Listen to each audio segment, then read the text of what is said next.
인사합니다. 안녕하세요. 공부는 잘 안 되는 겁니다. 그래서 공부는 안 되는 거니까 이 공부에 스트레스 받지 마시기 바랍니다. 그러잖아요. 스트레스 받아서 잘 될 것 같으면 계속 받으시라고요. 안 되는 거니까 스트레스 받지 마시기 바랍니다. 어차피 공부는 잘 안 되는 거니까. 어, 오늘은 투자론인데 투자론 하기 전에요. 여러분 저를 볼 기회가 별로 많지 않습니다. 오늘 빼면 6월 달에 한 번 남았잖아요. 오늘 빼면 그렇죠? 7월 달에 4번, 8월 달에 4번, 9월 4번, 10월 달에 많으면 3번. 그러면 16번 남았네. 응? 16번만 쳐 보면 시험 보러 갑니다. 예? 모든 과목이 다 그렇게 돼 있어요. 그러면 공시법령 및 세법은 몇 번 보면 돼요? 8번 보면 돼요. 아이고 시원하다. 응? 여러분이 시원하셔야지. 여러분 쌤 16번만 보면 시험 보러 간다. 얼마나 좋습니까? 예? 공부는 잘 안 되는 거니까 스트레스 받지 마시고 가장 좋은 것은 여러분이 손때 묻은 거, 손때 묻은 책을 계속 반복적으로 보시고 그게 답이에요. 공부가 안 되신 분들은 뭔가 새로운 것을 찾아요. 응? 그러면 새로운 걸 찾았으면 또 새로운 걸 찾게 돼요. 그거 아니라고. 그거 아니고 계속 하나만 보고 반복적으로 계속적으로. 여러 가지 책을 봐서 학교할 것 같으면 저한테 오세요. 개론책 10권 줄 테니까. 그거 된가 안 된가. 이렇게 말해도 안 들은다고. 새로운 걸 찾는다고. 그런 사람일수록 절대로 점수가 높지 않아요. 90점 맞는 시험, 80점 맞는 시험이면 저한테 수업 들어가고는 안 돼요. 저한만 들어가서 다른 사람도 같이 들어야 돼요. 두 사람 정도 최소한 80점 맞는 시험, 80점 맞는 시험.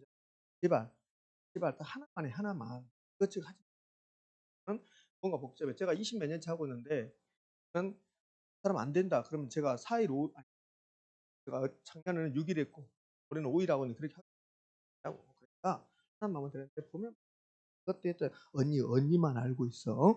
뭐 있잖아, 요거 잊혀볼 것 같아. 그치? 그런다고. 없어요. 여기서 하는 것도 못 하잖아. 막 공법 자료 어디서 가지고 그런 자료 가지고 잊혀볼 것 같아.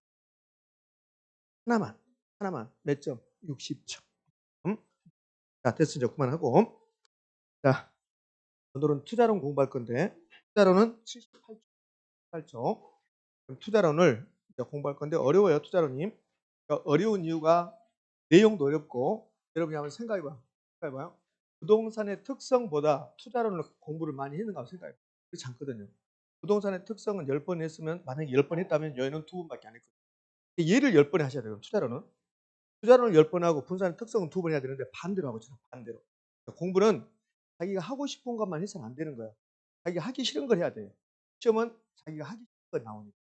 근데 하고 싶은 것만 하고 있다고. 법 경기만 하고 있으니 되냐고 말이지.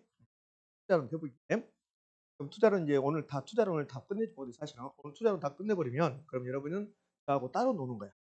저는 혼자 나가고 여러분은 그냥 따라오느라 정신이 없고 자, 우리가 여러분이 눈빛 보고 알 때까지 투자론을 한 페이지 나가더라도 알 때까지 한 명씩 자, 투자론은 구성이 이렇게 되어 있습니다. 투자의 개념과 장점, 단점. 여기서 장점이 뭐냐, 단점이 뭐냐 이렇게 시험에 나올까 안 나올까? 나와요. 네? 장점, 단점에서 지문 하나 정도가 나올 수 있다는 거예요. 자, 그다음에 지렛대효과 단독론이 나올 수 있어요. 자, 여기 투자의 장점, 단점 이 부분 빼고 이제 2번부터 나온 타이틀은 전부 다 이론하고 계산돼요. 그럼 지렛대효과도 계산 문제 있을까요? 있죠. 그럼 지렛대효과에서 계산 문제가 뭐래요? 자기자본수익률. 자기자본수익률. 지렛대효과는 타인자본 이용해서 자기자본수익률을 변동하는 거라고. 그래서 지렛대효과를 정확하게 논하려면 자기자본수익률 계산을 해봐야 된다고. 그래서 자기자본수익률 계산 문제 나온단 말이에요. 벌써 인상이 안 좋아졌습니다. 계산 문제 나오는 순간. 근데 걱정하지 마세요. 올해는 자기자본수익률 계산 문제 나올 확률은 올라갑니다. 왜? 작년에 냈기 때문에. 예? 그러면 지렛대효과는 올해 나온다면 이론적으로 나오겠네요. 세 번째, 투자 위험과 수익. 위험도 계산 문제가 계산 문제 있는데 수익은 수익률 계산하는 거, 기대 수익률 계산하는 거, 거기에 이제 계산 문제 나올 수 있고 위험은 계산 문제가 있을 거 있어요. 위험도 계산 문제 있는데 우리 시험은 딱 한 번 나왔었어요. 위험이 계산하라고. 재밌는 것은 문제를 잘못 내가지고 모두 정답. 그래서 위험은 계산 문제 딱 한 번 나왔는데 그대로는 잘 안 나와요. 그러니까 수익률도 계산 문제겠다. 계산문이 있다는 거예요. 이거 끝나고 나면 이제 뭘까요? 포트폴리오. 포트폴리오 계산문이 있습니까? 없습니까? 있잖아요. 포트폴리오 기대수를 계산해봐라. 자, 여기까지가 투자론 전반부입니다. 후반부는 투자 분석이라고 해요. 투자 분석인데 투자 분석을 하기 위해서 이제 기본적으로 두 가지를 배워요. 합비 시한가치 배웁니다. 합비 시한가치 계수, 현재가치 계수, 가치 계수. 합비 시한가치 계수에서는 가장 시험에 많이 나왔던 게 뭐예요? 자주 나왔던 게 역수 관계가 시험에서 가장 많이 나옵니다. 저당 상수의 역수는 연금의 현가 계수 이런 식으로. 그럼 합비의 시한가치를 배우고 나서 그 다음에 현금 흐름, 그럼 가공기 유형순 함수 막 외웠잖아요. 여러분들 그거 요거. 현금 흐름은 추정. 그럼 현금 흐름은 몇 가지로 추정합니까? 두 가지로. 영업에 따른 현금 흐름, 영업수지, 보유관 또는 영업수지, 처분시 매각수지, 지분복귀. 됐습니까? 이렇게. 그 자체가 시험 문제야. 지금 하는 말이 우리 시험에서 4번 나왔어요.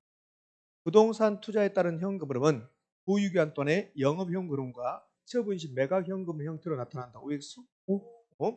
그러면 영업 현금 흐름, 현금 흐름이 나오면 머릿속에 지금쯤이면 영업 현금 흐름이 있고 매각 현금 흐름이 있었다. 근데 둘 중에 시험에 자주 나온 것은 뭐다? 영업 현금 흐름이 훨씬 더 나온다. 그럼 영업 현금 흐름은 몇 가지 형태로 시험합니까?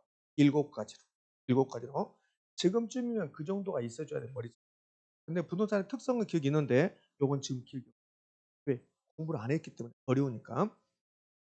현금 흐름까지 끝나고 나면 그 다음에 이제 투자 분석 기법, 순회, 순영가법, 수익성 수분, 내부수익법, 어림셈벌거 이게 투자 분석. 이 부분이 여러분이 가장 힘들어한다고. 아마 오늘 수업이 진행되면 여기까지 진행될 것 같아요. 여러분 눈빛 봐서 빨리 못 따라오면 시한같이 빨리 따라오면 현금 흐름까지 공부해 볼게요. 투자 분석 기법은 오늘 이제 공부 안 될 것 같아요. 네? 그럼 이제 해봅시다. 88쪽에 부동산 투자론인데 78쪽에 시험에 나올 수 있는 것은 한 3가지 정도 됩니다. 첫 번째 투자의 개념인데 여기 1번이 개념이야. 그럼 요건 필요 없어요. 요건 나오지 않습니다. 그럼 여기서 알 수 있는 것은 요 불확실히 뭐라고 그래요? 위험. 그러니까 투자는 위험을 부담하면서 수익을 높인다. 위험과 수익은 무슨 관계? 비례관계. 요것도 하나 알면 돼요. 그러니까 78쪽에 투자의 개념에서 1번 현재 확실한 소비 나왔죠? 그건 다 필요 없어요. 그럼 뭔만? 위험과 수익은 무슨 관계에 있다? 비례 관계에 있다. 이것도 하나 기억하는 거야. 위험과 수익의 비례 관계에 있다. 이거 됐어요. 두 번째, 여러분 책에 보면 두 번째가 투자와 투기 비교인데 그런 거 필요 없어요. 이제 필요 없고. 세 번째 투자 분석이란 말 나오죠. 그러니까 세 번째가 시험에 나오는 게 아닙니다. 세 번째는 3번은 투자 분석한단 말이 무슨 말이래요? 투자 분석한단 말이 이 부동산 투자 분석하겠다.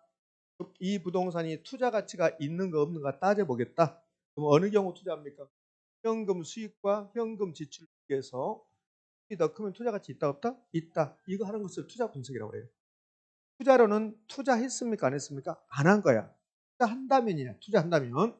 그러니까 이 부동산에 투자한다면 만약에 투자한다면 그래서 전부 다 예상이에요. 앞으로 예상을 생략합니다. 그러니까 정확한 이거죠. 투자 분석한다 말은 투자 여부를 결정한다. 투자 가치가 있는가 없는가를 결정하는 거고 어떻게 투자한다면 예상되는 수익과 예상되는 지출인데 예상되는 수입이 더 크다면 투자하겠다. 이게 투자 분석이에요. 앞으로 예상 생략하고 현금 수익과 현금 지출 비교해서 수입이 더 크면 투자 가치가 있다. 이 두 개 묶어서 뭐라 한다? 현금 수지. 예. 투자 분석은 결국 현금 수지를 분석하는 거예요. 현금 수익과 지출을 분석하는 거예요. 됐죠? 예. 수지 그러면 하고 싶은 말 해보세요. 그러면 하고 싶은 말. 수지 하고 싶은 말. 저는 수지 그러면 하고 싶은 말이 이 말 나오는데 저는 유량입니다 이렇게 하고 싶은데요. 수익과 지출이 뭐라 했어? 유량이라 했잖아. 유량. 됐어 이제. 자, 투자 분석이란 말을 이제 배웠습니다. 그러면 이제 투자 분석 해봐야 되는데 현금 수지의 측정. 투자 분석이 결국 뭐가 돼요? 투자 분석. 응? 투자 분석이 결국 뭐가 됩니까? 투자 분석이. 투자 분석이 결국 이거잖아 이거. 현금 수지 측정. 투자 분석은 투자 결정하는 여부를 결정하는 거고 수익과 지출을 비교해서 수익이 크면 투자한다. 그럼 현금 수익과 지출을 묶어서 뭐라고 그래요? 현금 수지. 투자 분석은 결국 현금 수지를 측정해 보는 거죠. 수입은 얼마냐, 지출은 얼마냐. 이거 어떻게 보는 게 투자 현금 수지를 측정하는 거죠. 투자 분석 결국 현금 수지를 측정한 것이다. 그럼 현금 수지 측정, 현금 수지 측정 이게 투자 대상 부동산입니다. 가격 10억입니다. 그럼 총 투자액 얼마일까? 10억이겠죠. 부동산 가격과 총투자의 같은 말 다른 말? 같은 말. 하나 더 해볼게요. 부동산 가격과 총투자 같은 말이고 또 자산도 같은 말. 자산 같은 말. 예?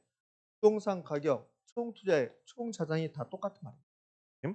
부채 나왔습니다. 밑에 뭐가 나온대요? 자본. 자본 나오죠. 그게 다음 뭐라고요? 자산이라고 해요. 이 앞에가 총자가 생략 총자가. 그러니까 총부채, 총자본 그러면 총자산이 되는 거예요. 총자산. 여러분들 총자산 있으면 자산도 있을까 없을까? 있겠죠. 그럼 여기 1번, 2번, 3번 중에서 순자산이 몇 번이래요? 1번, 2번. 이걸 순자산이라고 해요. 그러니까 순자산은 순수한 내 돈이야. 총자산은 내 돈하고 은행돈하고 합친 거고. 예? 그냥 자산 그러면 총자산이야. 총자산. 아무 말 없이 자산 그러면 총자산. 그러면 총자산은 은행돈 내 돈 합친 거죠. 은행돈 내 돈 합친 게 총투자예요. 이게 부동산 가격. 그러니까 부동산 가격, 총투자에 총자산 다 똑같은 말. 그럼 총투자에 나오면 은행돈하고 내 돈 나누는데 은행돈을 먼저 써 타인 자본이 먼저 나오는 거지. 그럼 타인 자본, 자기 자본 나오고 타인 자본하고 똑같은 말이에요. 저당 투자액. 자기 자본하고 똑같은 말이 뭡니까? 지분 투자액. 그 저당하고 같은 말이에요. 빚, 부채. 지분하고 똑같은 말이에요. 자본. 요 자본이 순자산이라는 소리죠. 순자산. 그러면 10억짜리 부동산을 사는데 은행돈하고 내 돈하고 같이 사겠다. 그러면 이제 일한 부동산의 현금으로 타임 스케줄로 이건 취득할 때 돈이 들어와요 나가요? 나가겠지. 그래서 현금 유출. 보유합니다. 보유. 그러니까 보유 기간에 운영하죠. 운영. 이게 임대용 부산이다. 그럼 임대 영업을 한다. 근데 임대 영업을 한다. 이것을 운영한다고 그래요. 그럼 운영하고 영업이 똑같은 말. 그러면 영업 수지나 운영 수지나 다 똑같은 말이야. 영업 경비란 말도 있죠. 영업 경비. 그럼 영업 경비와 똑같은 말이 무슨 말이야? 운영 경비. 영업 경비란 말도 나오고 운영 경비란 말도 잘 나옵니다. 운영하고 영업하고 똑같은 말. 이거 현금으로 취득할 때 돈이 나간다. 유출. 얼마가 나갈까? 10억이 나가겠죠. 부동산이 10억이니까. 그럼 내가 사서 보유한다. 3년 보유한다. 3년 동안 임대 영업을 하겠죠. 이 임대 영업을 운영한다, 영업한다. 그러니까 운영에 따른 영업에 따른 현금 수익과 지출, 영업 현금 수집, 운영 현금 수집, 현금 생략하고 영업 수집. 이렇게 영업에서 돈 번 것을 뭐라 한다? 소득이득. 3년 후에, 2년 후에, 5년 후에 팔아요. 처분합니다. 그럼 처분 매각이야. 이 처분할 때 처분에 따른 현금 흐름이 발생한다고. 이걸 처분수지, 매각수지 이렇게 불러요. 이걸 지분복귀라고 해요. 지분복귀. 왜 지분복귀를 하냐면 요건 내가 사면 얼마에 사요? 그럼 이 10억 속에 내 돈이 있어요 없어요? 있잖아요. 그럼 이걸 사서 내가 계속 가지고 있어. 내가 지금 샀어 이거. 올해 사서 50년 동안 내가 가지고 있어. 50년 동안 이 안에 내 돈 5억이 들어가 있는 거야. 근데 이걸 팔면 나갔던 5억이 들어옵니까 안 들어옵니까? 그러지. 그래서 이걸 지분 복귀. 처분할 때 지분이 복귀가 지분. 그럼 부동산 투자에 따른 현금 흐름은 보유기간 동안에 운영을 통해서 영업 현금 흐름 소득이 있고 처분 시 처분에 따른 현금 흐름 지분 복귀를 본이득이라고. 요게 이게 우리 시험에서 4번 나와요. 그럼 어떻게 나오냐면 가장 최근은 30회 때 나왔어요. 이렇게 나와요. 부동산 투자에 따른 대가는 보유기간 동안에 영업을 통한 소득이득, 처분 시 자본이득 형태로 나타난다. OX? 오. 그럼 이걸 분석해야만이 현금 수지를 분석하는 거야. 예? 그럼 기출문제, 아까 말했던 거. 부동산 투자에 대한 대가는 보유 시 대상 부상 운영으로, 요 운영이잖아요. 영업하는 거죠. 그 나오는 소득이득, 영업 현금으로 처분 시 자본의 형태로 나타난다. OX? 여기 30회 때. 이걸 바꾸면 틀린 말이에요. 이거 바꾸면 자본이득과 소득이득을 바꾸면 틀린 말이에요. 바꾸면 틀린 말이다. 네, 됐습니다. 그러면 지금까지 공부했는데 지금까지 시험에서 나올 수 있는 것은 두 가지네. 두 가지. 뭐가 뭡니까? 위험과 수익은 비례한 게 있다. 부동산 투자에 따른 현금 흐름은 이렇게 두 가지 힌트로 발생한다. 요 두 가지. 자, 지금까지 78쪽 하고 있습니다. 여기까지 나는 모르겠다. 그럼 나는 모른다는 게 나는 모르겠다. 여기까지 틀릴 이유가 없잖아요. 여기까지 아무것도 아니잖아요. 그러면 이제 부동산 이제 78쪽 5번 가면 그러면 뭐라고 나냐면 이렇게 나왔어요. 부동산 투자의 구매력 보호 효과 인플레이션 얘는 부동산 투자의 장점. 79쪽 한번 가볼까요? 79쪽에 6번에 부동산 투자의 장점 나왔습니다. 시험은 이렇게 나오지 않아요. 다음은 부동산 투자의 장점이 아닌 것 이렇게 나오죠. 그렇게 나온 적이 있었습니다. 몇 년 전에? 35년 전에. 35년 전에 다음층 부동산 투자의 장점이 아닌 것 이렇게 냈어요. 그거. 근데 요즘은 그렇게 내지 않습니다. 그렇게 내는 사람도 병원에 입원해야 돼요. 요즘은 그렇게 내지 않아요. 그렇게 내지 않고 그냥 부동산 투자의 장점 79조 가면 장점의 지렛대효과, 인플레이션 해지, 소득이득, 자본이득 등 나왔잖아요. 그다음에 단점은 낮은 황금성, 위험부담 등 나왔어요. 이 중에서 시험에 나올 가능성이 높은 것은 딱 두 가지밖에 없어요. 장점에서 인플레이션 해지하고 단점에서 황금성, 현금화 가능성이 낮다. 요거하고 그럼 단점을 내려면 이렇게 되겠죠. 부동산은 주식이나 채권에 비해서 환급성이 높다 이렇게 되겠죠. 환급성이 높다. OX, X. 선생 환금성이 뭔데? 현금으로 바꾸는 성질. 그걸 환금성이라고 그래. 환금성. 환금성. 현금으로 바꾸는 성질을 저를 슬프게 하고 있습니다. 환금성이 무슨 뜻일까 처음으로 아시는 분이 나왔답니다. 제가 눈빛이. 큰일 났네. 현금성은 현금으로 바꾸는 성질이야. 부동산이 현금으로 잘 바꿔줘요, 안 바꿔줘요? 안 바꿔주잖아요. 그게 낮은 환금성이에요. 시험은 잠깐 제가 횟수를 모르겠는데 아마 30몇 대 왔다 갔다 이 모레벨 이렇게 냈어요. 부동산은 주식, 채권 같은 금융 상품에 비해서 현금성이 높은 편이다. OX, X 그렇게 됐어요.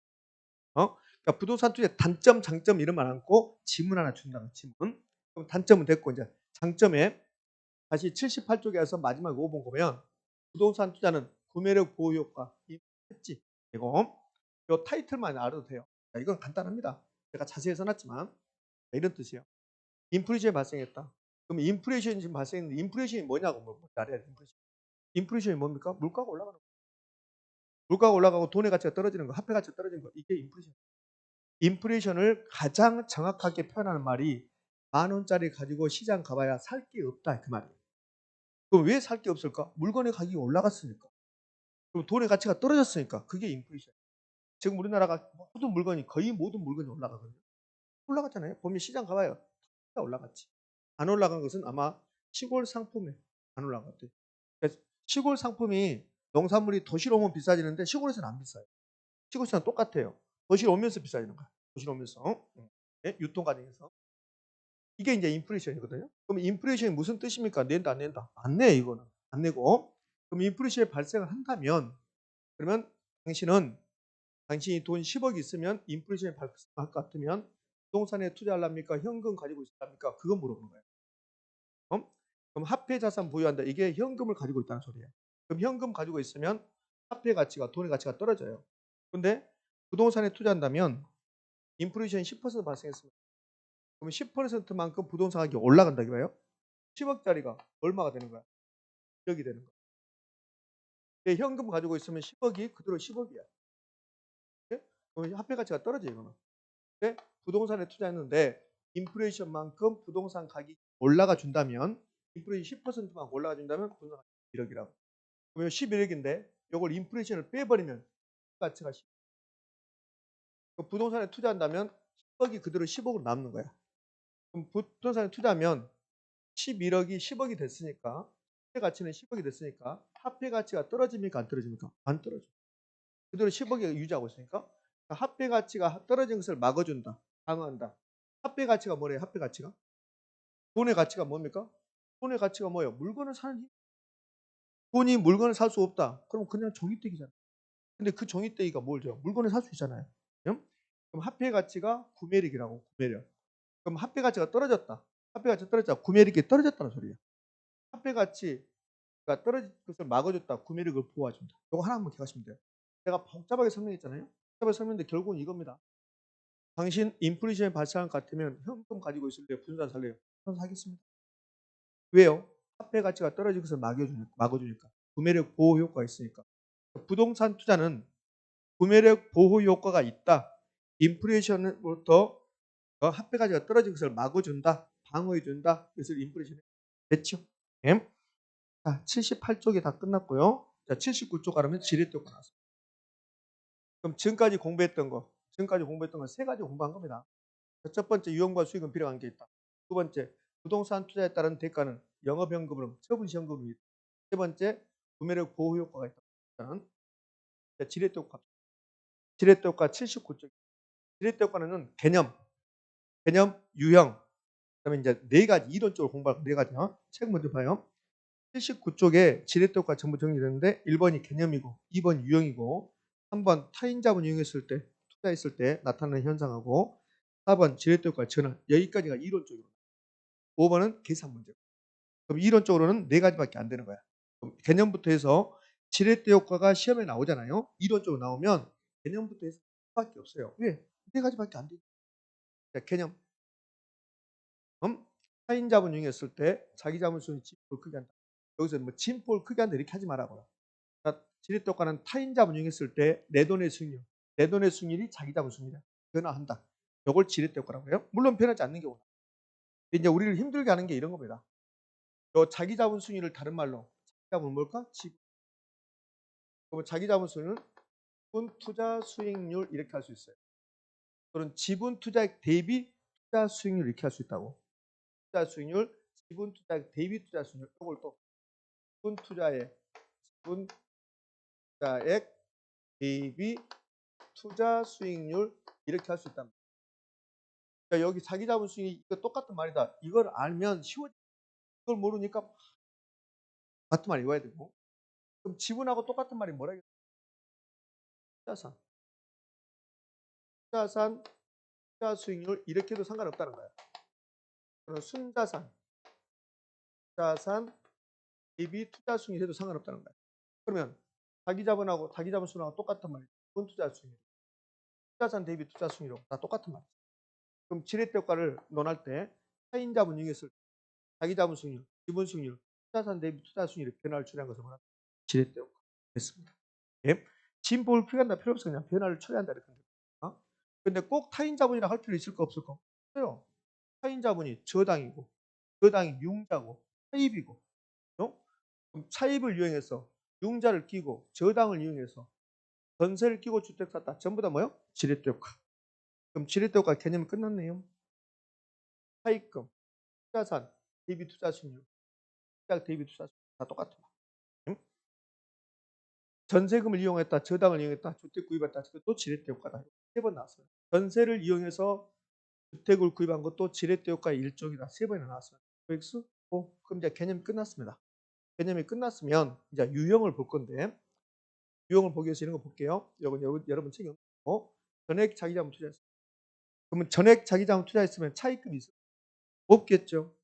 그럼 차입금이 없으면 어떤 일이 발생하냐면 총투자액 총투자액 즉 총자본하고 자기자본이 같을까 다를까? 같겠죠. 그러면 총자본순율과 자기자본순이 같더라. 그러면 총자본순이 10%예요. 자기자본순도 10%가 되겠죠. 차입이 없다면 그럼 차입이 있어요. 타인자본 이용했다. 차입이 있다. 그러면 이제 차입을 이용하면 타인자본을 이용하면 총자본하고 자기자본이 같을까 다를까? 다르겠지. 그러단 말이에요. 그럼 여기 전액 자기자본이면 차입이 없고 차입금리도 없을 거고 여기는 타인자본 이용했으니까 차입금리가 나올까 안 나올까? 나오겠죠. 지렛대 효과에서 가장 중요한 포인트가 뭐가 돼요? 차입금리. 차입금리에 따라서 내 돈의 수익이 높아지는 경우도 있고 떨어지는 경우도 있단 말이에요. 차입금리가 가장 중요해요. 차입금리가. 뭔가 해보겠다는 눈빛이 아주 강렬한데 그러지 마시라고. 본방 흐트러지니까 곧 흐트러지니까 평상시 하던 대로 하시라고. 예? 뭔가 해보겠다고 막 하는데 그 오래 안 갑니다. 예를 들어 그러면 타인자본 이용해서 투자했습니다. 그럼 이제 첫 번째 볼까요? 투자하지 않았다고. 타인자본 이용하지 않았다. 타인자본 이용 안 했으면 이거 똑같아 이렇게. 같다고. 타인자본 이용 안 했다면. 근데 타인자본 이용을 해요 이렇게. 그럼 이게 같아질 수도 있고 달라질 수 있다는 소리야. 그럼 타인자본 이용했는데 요 총자본 봐. 타인자본 이용하면 총자본 수익률이 변동합니까? 자기자본 수익률? 자기자본 수익률. 요 자기자본 수익이 높아지는 경우가 있단 말이에요. 이걸 정해 드리더라고요. 그럼 타인자본 이용하지 않았습니다.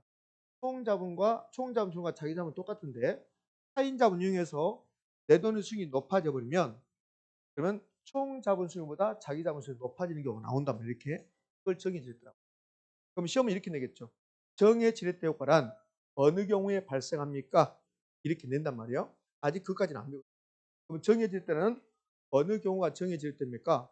타인자본용 했을 때 자기자본수율이 높아져서 총자본수율보다 자기자본이 높아지는 경우다. 근데 요 자기자본수율이 변동하지 않을 수 있어요. 자기자본 변동하지 않으면 총자본수율과 자기자본 똑같다. 이걸 중립. 근데 타인자본용했는데 반드시 자기자본수율이 높아지는 경우가 아니라 떨어지는 경우가 나오겠죠. 떨어질 수도 있다. 떨어져 버리면 이게 10%고 여기 10% 타인자본용 하면 10% 똑같은데 여기에 자기자본수율이 만약에 8로 떨어져 버리면 그러면 오히려 총자본수율이 높아지는 경우가 나옵니다. 자기자본 떨어지고 이것을 부의 1번은 올라간 거 내도 3번은 떨어지는 경우. 그러면 정해질 때란 자기자본수율이 상승하여 총자본수보다 높은 경우를 말한다. x 오 중립질의 때란 타인자본용 했는데 자기자본수율과 총자본수율이 변동하지 않는 경우를 말한다. 부의질 때란 자기자본이 떨어지는 경우 말한다. 됐죠? 그럼 이제 여기서부터는 이렇게 하지. 어느 경우에 정해질 때, 어느 경우 부의질 때, 어느 경우가 중립 이거 해야지. 그러면 정중립부를 결정하는 게 뭐라겠어요? 차익금리. 차익금리. 정중립부를 결정하는 게 차익금리라 했어. 차익금리. 지렛대 효과에서 가장 중요한 거 뭐예요? 차익금리야. 차익금리. 차익금리 이자율, 대출 이자율. 다른 말로 저당 수익률. 그 말이 가장 중요한 말이야. 눈만 뜨고 있다 해서 공부되는 거 아니야. 눈을 뜨고 다른 생각하고 있네. 멍 하고 있는 거죠. 멍 때리고 있는 거예요. 자, 유형. 유형은 다 배웠어 이제. 유형은 몇 가지가 있어요? 세 가지. 정, 중립, 부. 세 가지가 있는 거야. 이 세 가지가 있는데 근데 여기서부터는 이제 세 가지는 다 알아. 그럼 어느 경우에 정이 됩니까? 차익금리가 낮을 때 그럼 되는 거죠. 정해질 때는 여기 이제 봐요. 돈 안 빌려면 이게 없단 말이야. 이게 안 빌려면 근데 돈 빌려오니까 차익금리가 나는 거야. 그러면 총자본순위율이 10%인데 이 총자본순위율은 안 바뀌어요. 총자본순위율은 어느 경우도 안 바뀝니다. 총자본 10%요. 그럼 돈 안 빌려면 자기 자본수도 10%고 총자본수 10% 똑같아. 돈 안 빌려면 그럼 돈을 빌려야 이렇게. 그런데 차익금리, 이 차익금리를 다른 말로 저당 이자율, 저당 차익금리, 대출금리, 융자이자율, 저당이자율, 저당순위. 가장 시험에 잘 나온 것은 저당순위라고 잘 나와. 그러면 저당순위율이 5%다. 차익금리 5%. 이런 뜻이라 했잖아요. 5% 이자 주고 돈 빌려와서 투자했더니 10% 났습니다. 그 말이잖아요. 그럼 은행에다 이제 얼마 줘야 돼? 은행에다 5를 줘야 돼. 이렇게. 그럼 은행에다 5를 주면 그래서 은행에다 5 주면 나머지 5가 내 돈에 달라붙은 내 돈의 수익률이 5가 더해져서 내 돈의 수익률이 5%가 돼. 이걸 뭐라 한다? 정해질 때라고. 그럼 정해질 때 끝났습니다. 정해질 때는 어느 경우에 발생합니까? 차익금리가 낮을 때. 총자본 수익률이 차익금리보다 높을 때. 그럼 이게 같으면 10%, 10%, 10%, 10%. 돈 안 빌려면 이게 없어요. 돈 안 빌려면 총자본은 10%, 자기자본은 10%. 돈을 빌려왔어요. 차익금리가 10%예요. 10% 빌려와서 10% 수익 되고 10% 그대로 은행에 줘요. 내돈의 수익은 변화가 없다. 이걸 중립. 이번에 부로 가볼까요? 부. 돈 안 빌려옵니다. 돈 안 빌려오면 그럼 차익금리 거고 총자본은 10%고 총자본 10%고 자기자본 수익은 돈 빌려오는데 차익금리가 생기겠죠. 차익금리가 15%. 차익금리가 높아요. 10% 수익을 내서 은행에다 5를 줘야 돼. 15를 줘야 돼. 10밖에 못 줬어요. 내 돈에서 5를 더 줘야 돼. 내 돈에서 5를 빼야 돼. 내 돈의 수익률은 몇 퍼센트? 5%. 내 돈 수익이 떨어졌다. 이걸 말한다? 부의 지렛대. 그러면 정중립부를 결정하는 게 뭡니까? 차익금리. 차익금리가 총자본수보다 낮으면 내 돈의 수익이 높아진다? 정의지렛대. 이번에는 중립.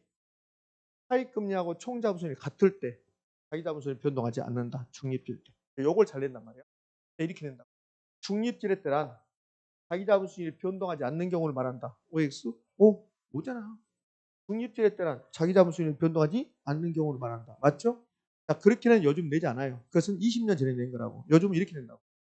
총자본수익과 차익금리가 같을 때, 총자본수익과 차익금리가 같을 때 자기자본수익에 영향을 미치지 않는다. 됐죠? 자, 그럼 여기다 이제 사족을 둔다고 그랬는데 이거 헷갈린다고. 총자본수익과 차익금리가 같을 때 부채 비율이 높아지면 자기자본수율도 높아진다. 다시요. 총자본수율과 차입금리가 같을 때 부채 비율이 높아지면 자기자본수율도 높아진다. OX. X. 너 자신이 없다. 요 두 개가 같다고 나온 순간 요 총자본수율과 차입금리가 같다고 나오죠. 같다고 나온 순간 가운데 어떤 말이 들어가도 자기자본수율 변화가 없어요. 속인단 말이에요. 요 두 개, 총자본수율과 차입금리가 같을 때 부채 비율이 높아지면 자기자본수율도 높아진다 이렇게 된다. OX? 야. 요 두 개가 같으면 총자본수율과 차입금리가 같으면 어떠한 경우도 자기자본수율 변화가 없어요. 됐죠? 근데 요거까지 속인단 말이에요. 부채 비율이 높아지면 이거 높아진다 이렇게 속으면 안 된다고. 자, 부해질 때는 내돈의 수익이 떨어지는 경우. 어느 경우에? 차익금리가? 그럼 이런 경우는요. 차익금리가 높은 상태에서 이 상태에서 부채비율이 높아지면 공부라고 생각하지 말고 상실이라고 생각해봐요. 그러면 총자본수율보다 차익금리가 높다. 은행에 돈 빌렸는데 이자를 많이 주기로 했다. 그러면 돈을 많이 빌려왔다는 소리야. 부채비율이 높아지면 돈을 많이 빌려. 내돈의 수익률은 많이 떨어지겠지. 왜? 은행에다 이자를 많이 주니까. 그러면 자기자본수익률은 급격히 하락한다. 알겠어? 유형까지 끝났습니다. 유형은 어느 경우에 차익금리가 낮을 때 무엇보다 총자본수율보다 다른 말로 총자본수율이 높을 때 중립될 때는 차익금리와 총자본수율이 같을 때 부해질 때는 차익금리가 높을 때 저당수익이 높을 때 무엇보다 총자본수율보다 이제 유형까지 끝났습니다. 유형이 끝나고 나면 그러면 3번 갈게요. 3번 책 79쪽에 3번 3번에 타인자본 이용해서 투자했다고 나왔습니다. 이거 어마어마하게 잘 나오죠. 요 지렛대 효과 지금 1번 개념, 2번 유형, 3번, 4번 중에서 요 3번이 가장 쉽죠. 그럼 타인자본 이용해서 투자했습니다. 세상에 좋은 일과 나쁜 일이 같이 나타나요. 세상은 꼭 명만 있는 게 아니고 꼭 암만 있는 것도 아니고 명암이 같이 나타나요. 좋은 점과 나쁜 일이 나타나요. 타인자본 이용해서 투자했습니다. 그러면 좋은 점은 자기 자본을 높일 수 있다. 정의 질도가 기대죠. 그러니까 반드시 내 돈이 높아지는 게 아닙니다. 타인자 운용하면 부의 지렛대가 나타날 수도 있죠. 근데 지렛대가 기대되죠. 정의 지렛대가. 근데 투자 위험은 증가한다, 감소한다? 증가. 여기 금융적 위험 등 투자 위험 증가했는데 그냥 투자 위험이 증가한다고 돼요. 금융적까지는 필요 없고. 좋은 점, 나쁜 점이 동시에 나타나잖아요. 이거 어마어마하게 많이 돼요. 이 어떤 식으로 되냐면 타인 자본 이용하면 자기 자본 수익 높일 수 있고 투자 위험은 감소한다. 왜 X? X. 투자 위험도 많다? 증가한다. 타인 자본 이용했다 이런 말 안 줘요. 안 주고 뭐라 하냐면 이렇게 줍니다. 3번 타인 자본 이용했다 주지 않고 부채비율이 높아졌다. 대부율이 높아졌다. 그러니까 부채비율이 높아졌다. 대부율이 높아졌다. 그러면 남의 돈을 많이 이용한다. 그러면 지렛대 효과가 기대되기 때문에 투자 위험은 감소한다. 왜 X? X. 투자 위험 증가. 요게 여기 지렛대 효과에서 이론적으로 가장 많이 나왔다. 네 번째, 4번은 딱 한 번 나왔어. 4번은 27회 때 한 번 나왔으니까 출제 비중은 그렇게 높지 않아. 지렛대 효과의 전환. 전환이란 말이 바꾸다는 소리잖아요. 그럼 이거 보는 순간 뭐 바꾸다 이거 나야 될 텐데 그냥 여러분은 어려운 거야. 보는 순간 뭔 말인지 어려워 그냥 지금. 원래 수험생이니까. 그럼 지렛대 고전환 지렛대 효과를 바꾼다? 그럼 지렛대 효과는 정이 있고 정의 지렛대가 있고 중립이 있고 부가 있는데 이렇게 바꾼다는 소리 아니야 전환이. 그렇잖아요. 그럼 지렛대과 전환은? 그럼 지렛대과 전환은 생각해 보자고요. 이론적으로 보지 말고. 여러분이 은행에 돈 빌려 투자하는데 이자를 엄청나게 많이 주기로 했어요. 그러면 내 돈의 수익이 떨어지겠죠. 이 상태를 계속 유지할 겁니까? 아니면 정의지렛대로 바꿀까요? 바꿔야지 정의지렛대로. 부의 지렛대가 발생한 내 돈의 수익이 떨어질 것이고 정의지렛대는 내 돈의 수익이 높아질 것이고 그러면 부의 지렛대인데 정의지렛대로 바꾸고 싶다. 그걸 지렛대과 전환이라고 한다. 뭐 차익금을 낮추면 된다고 했는데 차익금리를 낮추면 부해질 때가 정해질 때가 전환된다 이렇게 나왔습니다. 그럼 사례를 한번 볼까요? 총자본수율과 저당수익. 그럼 총자본은 10%, 저당수익은 15%. 그럼 부해질 때입니까? 정해질 때입니까? 부해질 때. 내 돈의 수익이 떨어지겠죠. 그럼 이걸 정으로 바꾸고 싶어, 정으로. 그럼 이걸 정해질 때 바꾸고 싶다. 그럼 정해질 때 바꾸려면 저당수익이 9%가 되면 그러면 정해질 때가 바뀌는 거죠. 그러면 부해질 때를 정해질 때 바꾸려면 뭘 낮추라? 차익금, 부당 수익을 낮추면 요걸 딱 한 번 부채 비율을 낮추면 구해질 때가 정해질 때로 전환된다. OX, X 부채 비율을 낮추는 게 아니라고. 뭘 낮추면 차익금. 자, 이론적으로 다 끝났습니다. 이게 자기자본수를 계산이 나오네요. 자기자본수 계산. 요 자기자본수 계산은 올해 시험에 출제할 확률은 좀 많이 떨어집니다. 요 공식을 저는 굳이 외울 필요 없다고 생각하는데 뭐 외우실 분 한번 외워보자고요. 이거는 이렇게 할 수 있잖아요. 자기자본수익률은 내 돈 가지고 번 수익의 비율이야. 그럼 자기자본수익률은 자기자본에 대해서 부동산에 투자한다면 수익을 몇 가지로 벌어요? 두 가지로 영업에서 버는 돈이 있고 그다음 부동산 가격이 올라갈 수도 있고. 그럼 자기자본수익률은 자기자본에다가 영업에서 번 거, 그다음에 부동산 가격이 변한 거 두 개를 더해줘야 돼. 그럼 영업에서 번 거 신용업소득이나 신용업소득에서 은행에서 돈 빌려왔다면 이자를 은행에다 줘야 되겠죠. 신용업소득이 만약에 이게 5천 나왔다. 이 5천이 전부 다 내 수익이 될 수도 있고 아닐 수 있다는 거죠. 그럼 은행에 돈 안 빌려오면 여기에 전부 다 내 수익이지만 은행에 돈 빌려오면 여기 이자를 줘야 되니까 그리고 부동산 가격이 올라가면 더하고 떨어지면 빼고 또 가치변화 플러스 마이너스 가치변화는 부동산 가격이 꼭 올라가는 법은 없잖아요. 올라가면 더해주고 떨어지면 아직까지 부동산 가격이 떨어졌다고 내잖아. 올라갔다고 내. 여기에 자기 자본수익이 그럼 돈을 안 빌려오면 이거 없겠죠. 부동산 가치가 변화가 없으면 이것도 없겠죠. 그럼 만약에 시험에서 돈 안 빌려왔습니다. 그러면서 돈 안 빌렸단 말 안 줘요. 그냥 자본 이런 말이 없는 거야. 아예. 예? 그럼 부동산 가치 변화가 없다. 자기 자본수익률은 나누기 한번 하면 되잖아요. 그렇게는 안 주겠죠.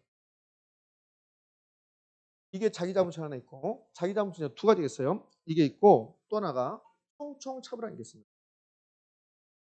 총총차부 그런데 이거는 총총차부는 좀 이따 다시 이게 자기 자본수익이고 이제 넘겨봅니다. 넘겼더니 계산 문제 하나 나왔어요. 자기 자본수익 계산 문제 80페이지.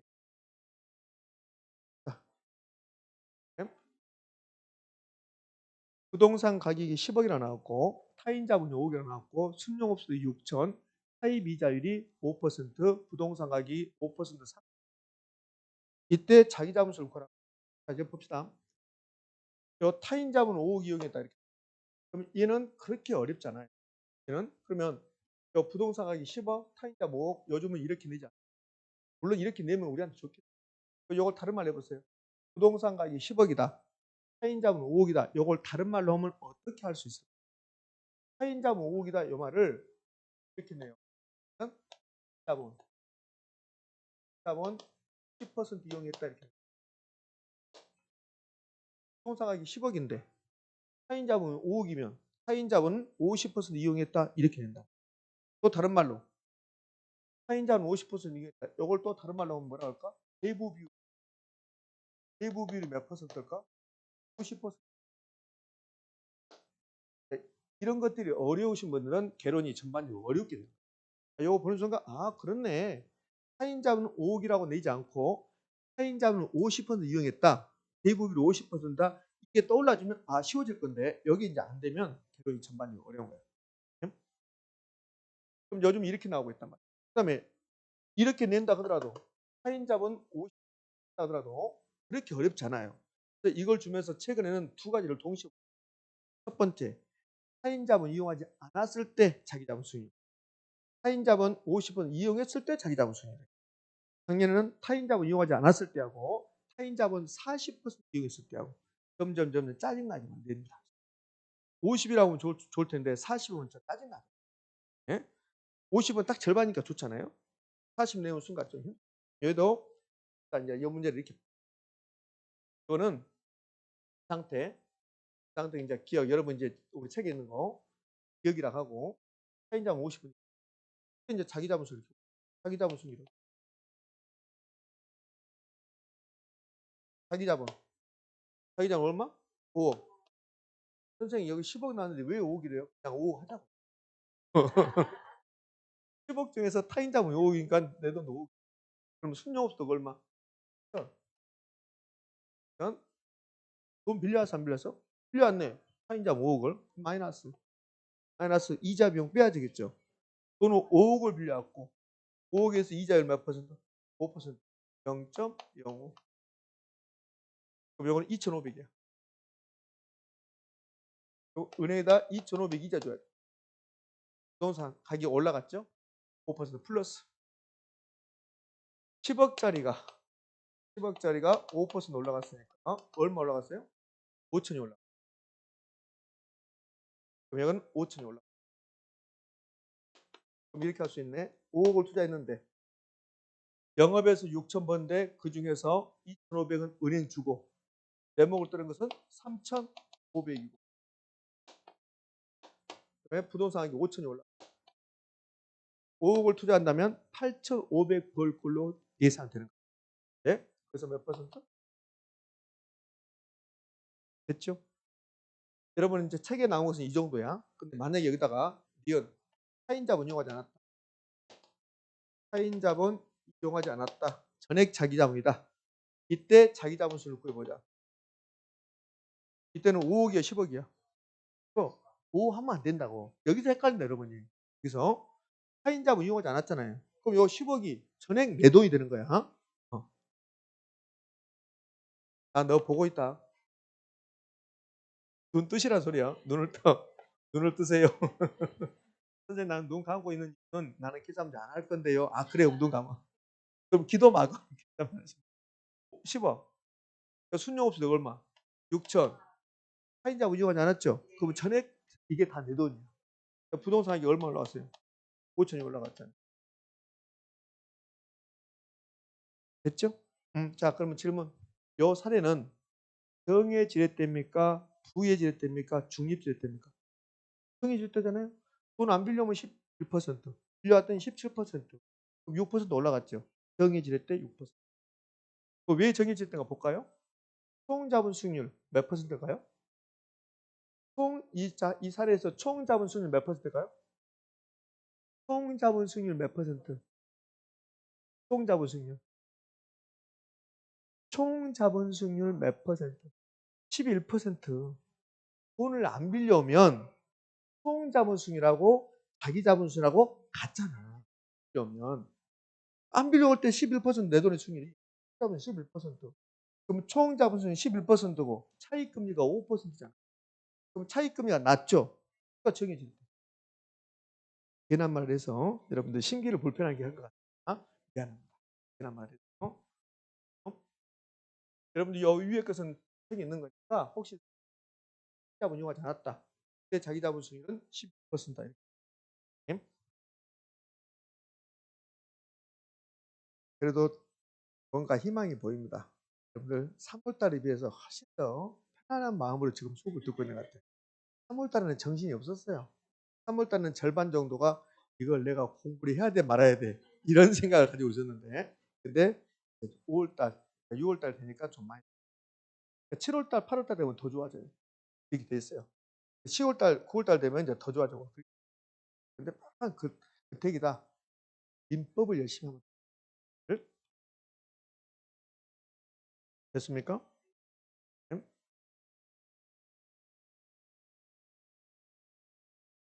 넘길게요.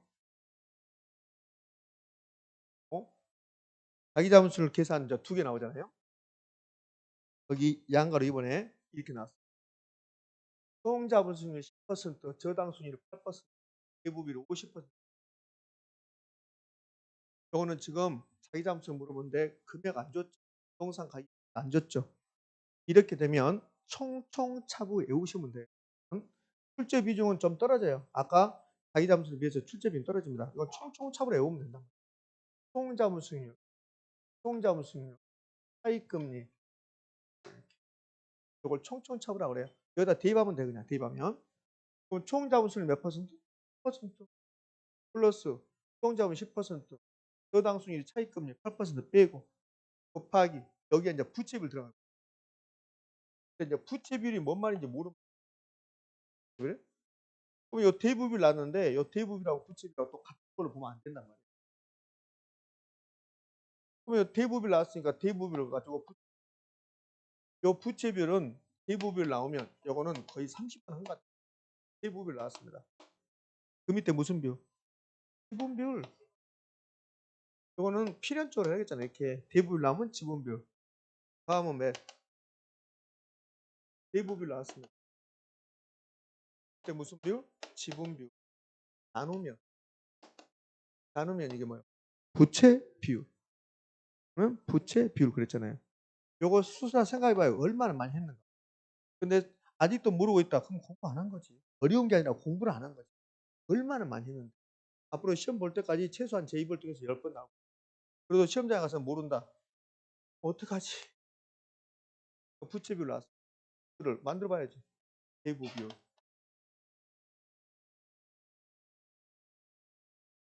나눈 게 부채 비율. 대부 비율 50이라며. 난 선생님 난 이 공식 아는데 대부 비율 50일 때 지분 비율이 50인지 모른다. 그러면 곤란해지는 거야. 대부 비율 50이면 지분 비율도 50이겠지. 그럼 요거 1이겠지. 요거 1이라고 1. 10에서 8 빼고 2 있고 5보다 곱하면 그냥 2가 되고 그러면 됐죠? 예? 그럼 이 문제는 포인트가 뭐가 포인트냐면 여러분이 부채비율을 알 수 있는가? 부채비율. 부채비율이 대부비율을 뭐로 나누는 것이다? 지분비율로 나누는. 부채비율 다 했어요? 부채비율은 대부비율을 써놓고 그 밑에 무슨 비율을 쓰고 또 나눈다. 이게 뭐요? 부채비율. 그 밑에 다 해놨네요. 예? 이제 요거 바꿔볼게요. 요거 바꿔서 보고 이제 이번 시간 마무리할 건데 요거 바꿔. 요 대부비율 있죠? 요 대부비율을 부채비율로 한번 바꿔. 부채비율로 한번. 그럼 부채비율 50% 나오면 우리한테 더 쉽죠? 대부비율 안 나오고 부채비율 나오면 더 쉽지. 우리한테는. 왜? 여기에 1이 아니라 몇이 되는 거야 이게? 여기가 0.5지. 0.5. 여기 이제 부채비율이 50, 10% 플러스 10% 마이너스 8% 곱하기 0.5. 부채비율 바로 나왔으니까. 그럼 더 쉽잖아 이게. 여기는 2%다. 0.5를 곱하니까 1이고 그럼 몇 퍼센트? 10%. 부채비라고 나오면 더 쉬워요. 여기 부채비 나오면 더 쉽죠. 바로 곱해주면 되니까 대부분 만들 필요 없이. 자, 지렛대까지 다 끝냈네요. 문제집 볼게요. 문제집에 문제집 76쪽에 지렛대과인데 그 테마 29번이 지렛대과인데 테마 29번 문제는 계산 문제는 증만 풀었으니까 또 풀 필요 없는 거고 여러분 한번 보시고 그러면 봐봐요. 지금 76쪽에 테마 29가 지렛대과인데 그럼 지렛대과 대표 유형 문제 테마 문제도 지렛대과 계산 문제고 유사 문제 1번, 2번도 다 계산 문제예요. 유사 문제 2번이 작년 시험 문제입니다. 시험 문제. 작년 시험 문제 봐볼래요? 혼자 하는 게 아니라 2번 부동산 투자에서 기업 타인 자본을 40번 활용하는 거 이렇게 50번 나또 40번 나는 게 짜증이 확 나는 거지. 그 이후에는 그 위에 1번 문제 봐봐요. 1번 문제는 29회 때야. 그럼 29회 때 나왔고 33회 때 나왔고 4, 5년이 흘러가야 돼. 그다음에 지렛대과 그 대표용 아니 테마 문제 봐봐요. 76쪽의 테마 문제는 몇 회야? 25회 때. 25회 때, 29회 때, 33회 때. 그럼 4년 토로 나오는 거라. 꼭 이런 패턴 보인다고? 그럼 여러분 시험에서 나올 확률은 약간 떨어진다는 거예요. 자, 그러면 유사문제 1번으로 가면 유사문제 1번은 타인자본 몇 퍼센트입니까? 50. 50. 근데 유사문제 2번은 타인자본 40. 이렇게 한 우리 힘들. 이론적인 문제는 3번 문제 딱 하나밖에 없네요.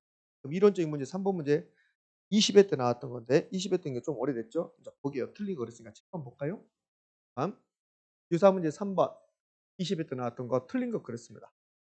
그럼 일반 레버리지 효과란 지렛대 효과란 타인자본 이용할 때 부채비율의 증감이 자기자본 수익에 미치는 효과를 말한다. 됐습니까? 그렇지? 요 부채비율의 증감 요거 신경 쓰지 말라고요.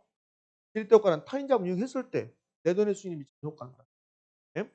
내 돈의 수익이 올라가면 정해질 때, 떨어지면 부해질 때, 변화 없으면 중립될 때, 올라가고 떨어지고 변화 없는 것을 결정하는 것은 차익금. 예? 2번 정의 레버리지 효과란 저당 수익률이 총자금보다 낮을 때, 차익금리가 낮을 때 발생한다. 3번 중립적 레버리지란 부채 비율이 변화해도 내 돈의 수준에 변화가 있다 없다? 없다. 자기 자본이 변하지 않는 경우를 말한다. 4번 부의 레버리지 효과란 부채 비율이 커질수록 본인의 돈을 많이 빌려올수록 자기 자본 수준이 하락한 것을 말한다. 5번 정의 레버리지 효과를 예상하고 투자했을 때 부채 비율이 커질수록 돈을 많이 빌려올수록 그만이야.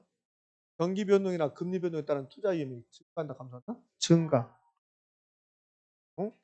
답이 5번입니다. 자, 쉬었다가 위험으로 가죠.